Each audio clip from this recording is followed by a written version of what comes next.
Are you ready?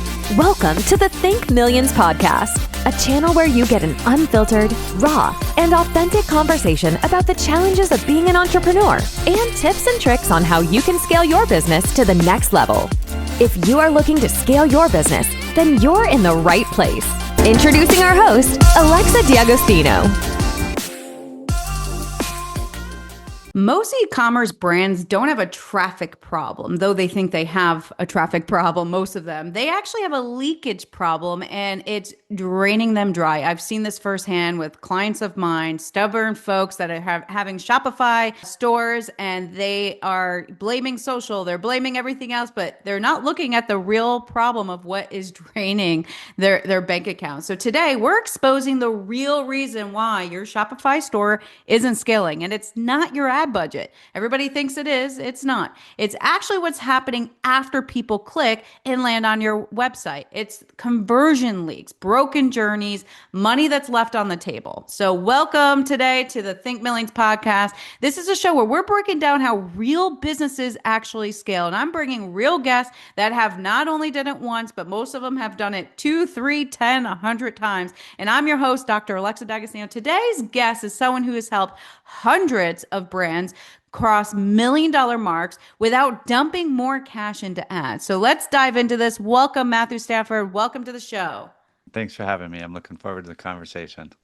So if you're building businesses for 30 years and still obsess over conversion leaks, I think that says a lot, Matt, right? Because most people jump into e-commerce thinking they just need a good product or a Shopify site and some Facebook ads. And I can't tell you how many times people have come to me and said, Alexa, can you just create me a Shopify site? And then once that's created, a month later, like, why don't I have sales? Like, it's supposed to magically poof it and appear.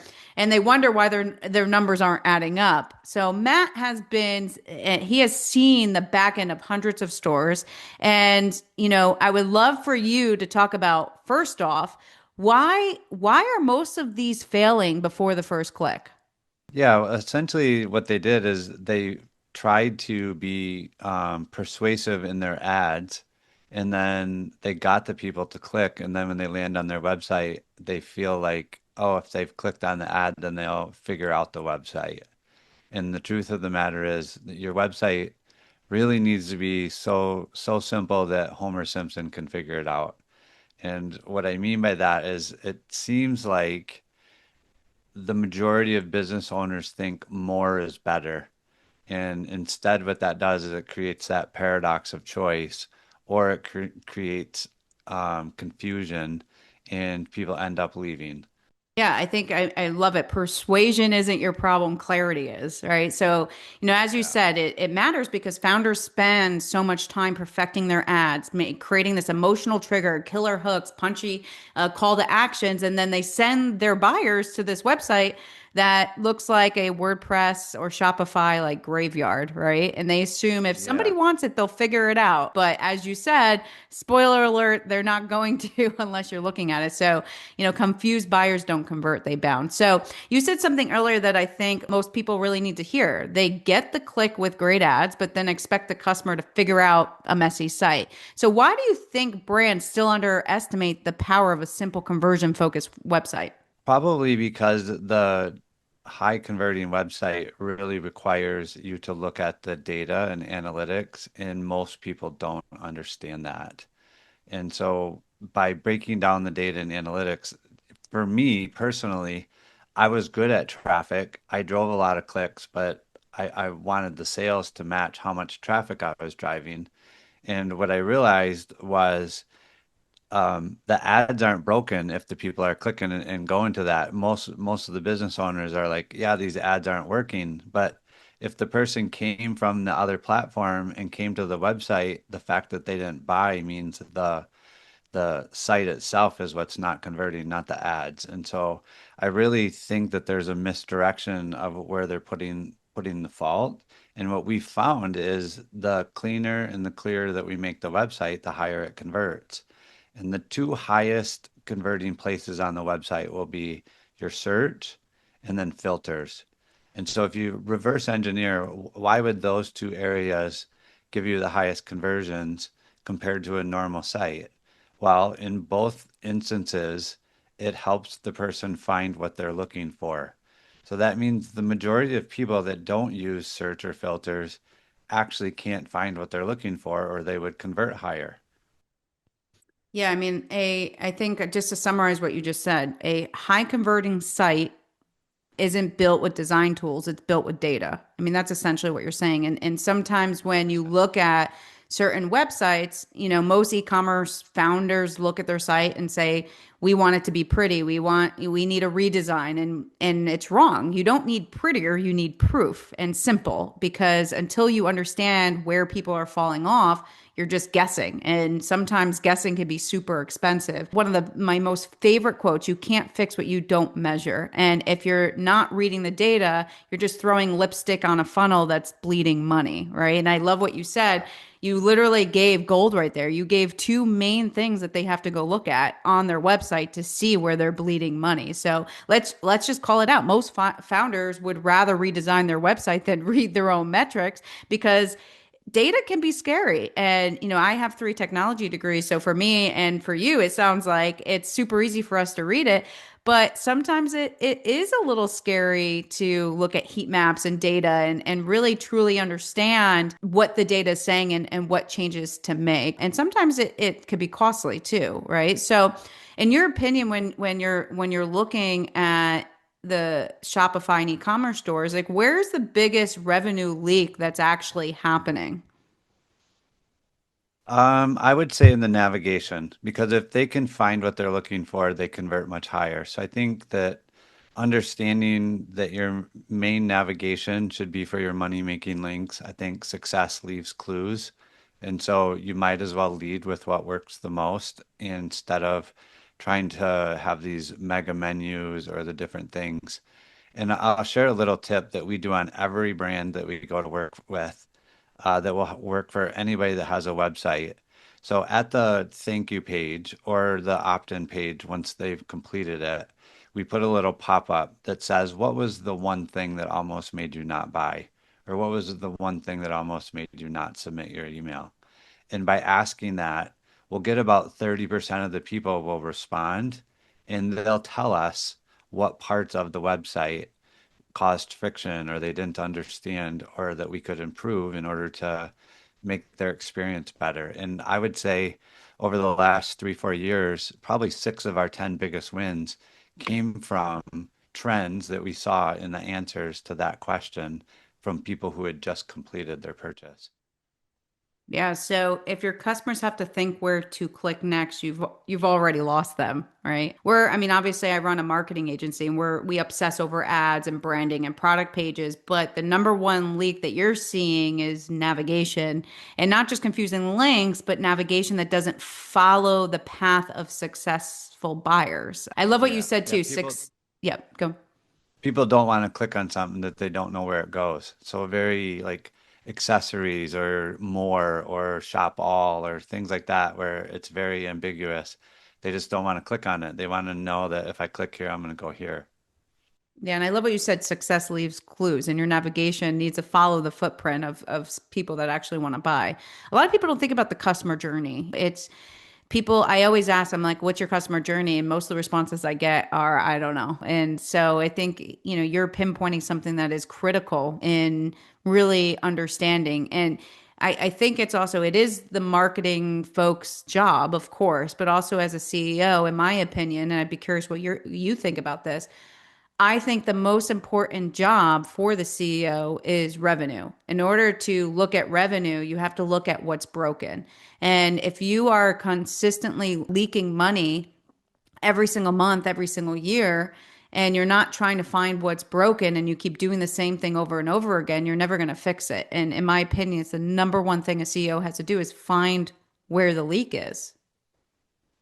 Yeah, we definitely look at all of the data. Obviously, if it's an e-commerce site, we want to know what our add to cart metrics are. We want to know how many people that add to cart end up going to the checkout and then what the conversion is. And then we use those three metrics to reverse engineer which part of the store is suffering. If your add to carts are way low, excuse me, then we know that the product page or them getting to the proper product is hurting.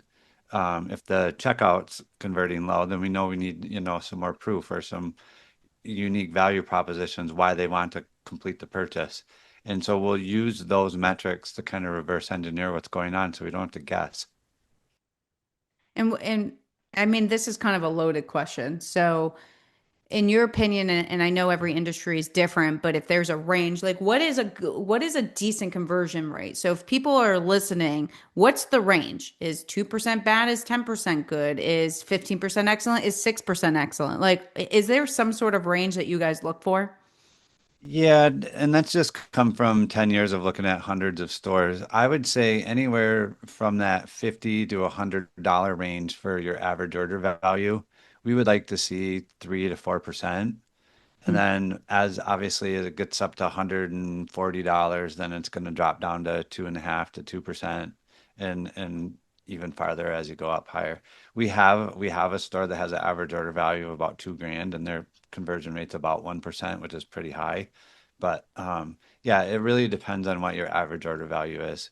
No, I think that's helpful so people can look right now who's listening, and we have a lot of e-commerce folks and CPG folks that are listening. So I think it's good because now they can understand, okay, I need to be between X, and if they're not, they should probably call Matt. They should call Matt to come look at their store. But so I want to shift gears real quick for a second and talk about mindset. You deal with a lot of founders, you deal with a lot of folks that are trying to build brands, and I know you've seen this. They hit six figures, maybe seven, and then they stall out. Right. So, what do you think is the biggest mental block keeping e-commerce founders from scaling past that point? Ooh, that's a deep question that I love to explore, just because I've went through those exact same issues. Uh, Really, my opinion is that businesses don't have business problems; they have people problems. Because I can look at any industry that we've went in and helped, and there's that particular business owner has lots of competitors that are much bigger. So it isn't that the market isn't there; it's that their belief many times about themselves or money really affects how they build the business or the decisions that they make. And they think it's just fate. But I always remember that one quote that Carl Jung said, until you make the unconscious conscious, you'll go through life and call it fate. And so, really, I see that over and over, and it's proved out that as me and the business owner work through some of those things, the business itself does much better. Wow. I just like to me that was mic drop, right? I love that. They don't have business problems, they have people problems. And the fact that it's tied to their own self-beliefs, that's not just deep, it's disruptive, right? And so I want to run with this for a second because I think it's important. So, running with this, people don't have business problems, they have kind of you problems, right? Not even people Yep. problems, you problems. Most brands don't stall because of strategy. They stall because of self-sabotage. I've seen this too. I've seen so many people that just can't get out of their own way.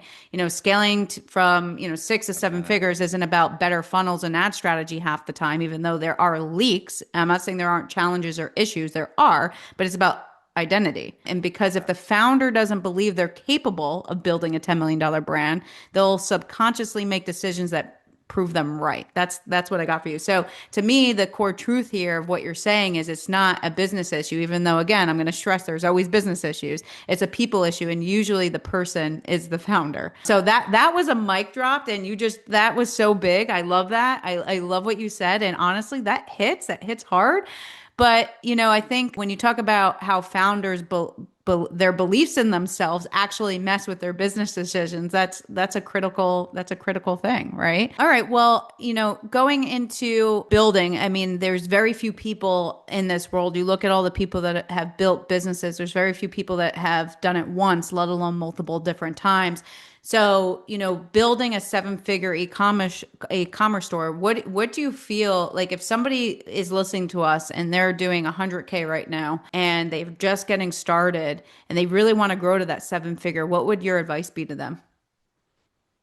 Well, I would say that the majority of the people that have already figured it out to that level, one, they have a decent product. Two, they obviously know how to get traffic.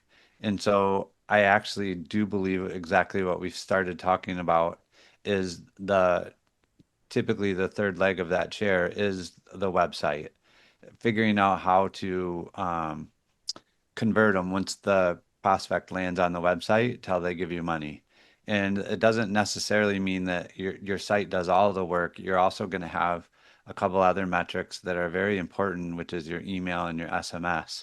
So you want to build a relationship. People still buy from people that they have a relationship with. And so if you're the one that isn't just sending out an email every day, buy my stuff, but you're actually providing value or creating a relationship, your email can be upwards of 40 to 50% of your revenue.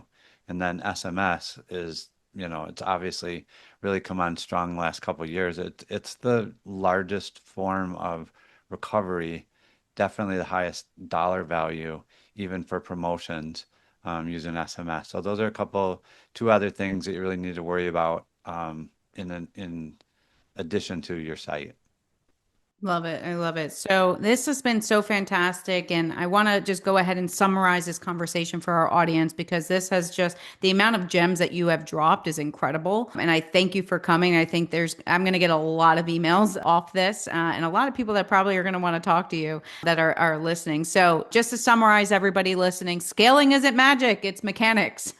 And what people think the problem is, and what most e-commerce founders think they need: better ads, prettier website, a brand refresh to grow. But what the real problem is what they actually need is a decent product. They need clear traffic strategy, and they need a website that converts, powered by data, not by design trends. And under all of this, they need to get out of their own way, because scaling isn't just about tools. It's about the beliefs behind the decisions that you make. And you can't make decisions if you're in your own way and if you don't believe that you can actually do it. So what do you need to change? You need to stop throwing money at traffic before you fix the leaks. Otherwise, they're going to keep leaking. We talked about conversion rates. You go back and listen if you didn't write down what your conversion rate should be. If you're not near those, you need to call Matt, and you need to look at what your issues are on your site. You need to stop designing for what you think looks good and start designing for what's going to actually convert, and stop blaming the business when you are the one in the way. So, geez, whew, what an episode. So if you got a product, you need help in scaling this and getting to the next level and looking at your funnel and your numbers and your mindset, I think Matt is your guy, because as Matt said, you don't have business problems, you have a people problem. So let's bring in somebody who actually knows how to do this and who can solve all your problems for you and help you get to the next level. So Matt, appreciate you coming, and where can people get in touch with you? My website's buildgrowscale.com, and my email is just matt@buildgrowscale.com. You can book a time, and I'd be happy to take a look at your site and see if I could provide some value. Awesome. So what I'm going to do, guys, is I'm going to put all of his information in the show notes for you. Reach out to Matt, make sure to follow him. And if you need anything else in terms of e-commerce, he is your dude, guys. So everybody listening, if you haven't already, rate this a 5-star, hit the subscribe button, and we will see you next week. Thanks so much for tuning in to this episode of Think Millions Podcast. If you're enjoying the show, please feel free to rate, subscribe, and leave a review wherever you listen to your podcasts. We really appreciate that effort, and we'll catch you in the next episode.